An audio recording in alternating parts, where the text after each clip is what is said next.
கை கொண்டாடி அம்மா உனக்கு ஒரு பொண்ணு இருக்கா?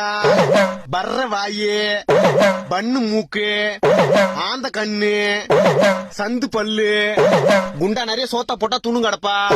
ஒரு வீடு வாசல் பேருக்கு தெரியாது, கிச்சன் பக்கமே போக மாட்டா, சிக்கன் மட்டன் துண்ணுவா, கல்யாணம் பண்ணி வச்சா கட்டணம் கை தடுத்துட்டு ஓடியாந்துருவா, மேக்கப் இல்லாம வெளியே வர மாட்டா, செல்பி பைத்தியம், போட்டோ எடுக்கணும்னா ஸ்னாப் சாட்ல தான் எடுப்பா, ஊரெல்லாம் கேலி, உன் பொண்ணுக்கு தாலி கட்டுறவன் காலி, உன் வளர்ப்புல குறையில்ல, அவ பொறப்புலதான் குறை.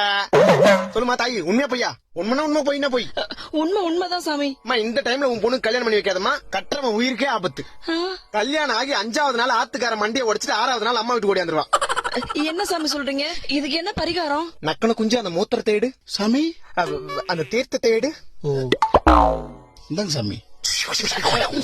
அம்மா, என்ன சாமி இது? உப்பு தண்ணி உஸ்புரியோக தீர்த்தம். சாமி ஒண்ணு இல்லம்மா, உன் பொண்ண காலங்காத்தால வெறும் தரையில மல்லாக்கா படுக்க வச்சு மேல ஆகாயத்தை காட்டி நாக்க நீட்டி சக்கரையோட சேர்த்து இந்த தீர்த்தத்தை கொடுத்தீங்கன்னா கக்கர வாந்தில எல்லாம் வினையும் வந்துரும்.